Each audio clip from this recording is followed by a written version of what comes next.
frame and just hit a button and they all take a picture at once, or at least slightly offset from each other in this case. Look at that. Look at the spacing of those cameras. They knew the speed at which they wanted to have the camera flying around certain moments, and they built that into the spacing of the cameras. That's crazy. I just realized that. I always assumed that they were evenly spaced. There's more frames here in the spin than there are cameras. What they actually needed to do is basically do little mini morphs to get the frames in between the cameras. So you basically have a low frame rate version, and then you go through and you do frame interpolation, it's called, which is basically just morphing from frame to frame to fill in those in-betweens. And you can actually see those artifacts in his cape, his jacket. Oh, yeah. If you really look at like the folds and whatnot, they do kind of like morph between each other on certain frames. Now here's the thing. So they built a big green screen room. There's all these little holes, you know, where the cameras are pointed through. And they filmed Keanu Reeves on a green screen. What happens when you're doing a 360 rig and you're on one side of the rig looking at the other side of the rig? You see all the cameras.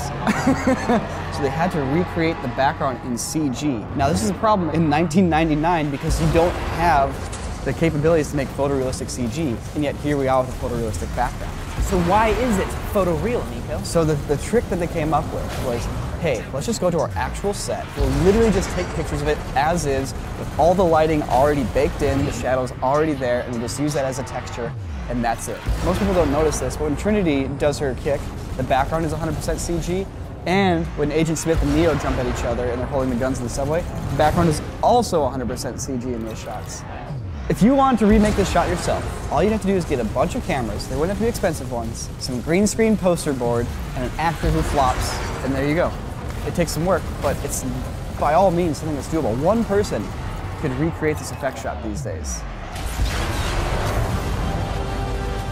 Duran, can we ask you some questions? Ooh! Oh boy! That is wonky looking. He looks like he has like cotton stuff underneath his lips. He's like, hey, I'm Superman. So okay, what actually happened here is they filmed the Justice League. Henry Cavill or Henry Cavill? Filmed Superman, and then he goes on to film Mission Impossible, where he has this really cool looking mustache, right? But during the filming of that movie, they had to do reshoots for Superman. They wouldn't let him shave his mustache. He was contractually obligated to have a mustache. Can you imagine signing a contract that says you have to have a mustache? At the end of the day, this is just like movie studios just like flexing at each other, being like, oh no, we have a contract saying he can't shave his mustache, so what are you gonna do? And they're like, I guess we'll CG it. They had to straight up recreate his entire mouth, match it as best they could, and then just composite the render over his mustache. But then you have to blend it further in, so you end up having to use more fake face than the real face to make it all work together, and then you end up with basically a mostly fake mouth. The hardest thing to recreate about the face is the lips. It looks pretty good. Not that bad. It's not that bad. This scene is actually pretty solid. Oh, this one. I've seen this one. The corners of his mouth don't like fold in on each other correctly. Yeah, that looks weird. It's too smooth. It's way too smooth. And it stretches weird. Do you think they took his mustache and like combed it up and then combed it down and just like got a straight, like they just crunched it together as much as possible, just go straight out? Yeah. So this is another example of where someone did a deep fake over the top of this and it looks better. Deepfakes are pretty interesting technology. The next video coming out on this channel is us experimenting with deepfakes. If you'd like to check that out, consider subscribing. Oh, that's great. Nah, I'm seeing some blurry. I can see why they had issues with the corners of the mouth, because the mustache overlaps the corners of the mouth. And that's really tricky because you're dealing with two folds of muscle and skin from each other. It just looks like the guy on the left just got out of a dental exam. You're right. You're right. He's got Novocaine flowing through his system. He's just like, is this real life? Superman. Oh man, okay, one of my favorite movies, Pacific Rim, had probably the coolest aesthetic of any movie I've ever seen. Guillermo del Toro's use of color. I can literally talk about Pacific Rim for days. Every shot was filmed in a way as if it was actually achieved in real life. All the camera moves are as if they're on a dolly or a helicopter, or if someone's holding it looking up at the robots. There are no like CG cameras flying all over the place, and that makes these giant, super unrealistic things seem more real. So that shot we just saw there, going through the office building and then hitting Newton's cradle. That's a pretty cool shot. They filmed that for real on a miniature set. Wait, that's not VFX? You're right, it's not. They created an office building, like 3rd scale maybe? Whoa! Oh, that's why it looks so good. Because it's real. The only thing they added in that was digital was the fist and like all the connecting stuff around the fist in the background. Now, it is worth noting that the cradle wouldn't actually react that way. This movie doesn't care about physics that much.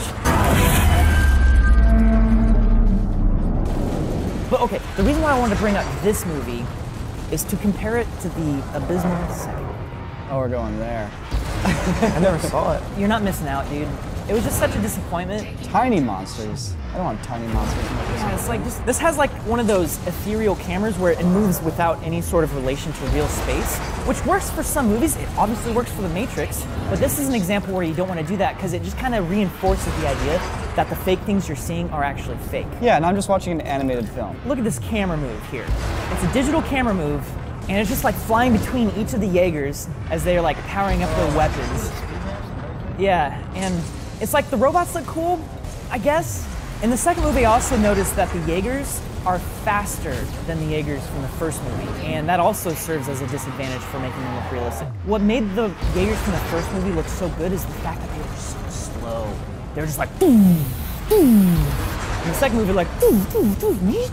The bigger you get, the slower you move because you have all these obstacles in your way, like air and whatnot. You have to move really slowly, and that really accentuates the fact that they're huge. If you want your miniatures to look big, you have to shoot them in slow motion. Imagine you're standing on top of the Empire State Building and you drop a rock. 10 seconds to hit the ground.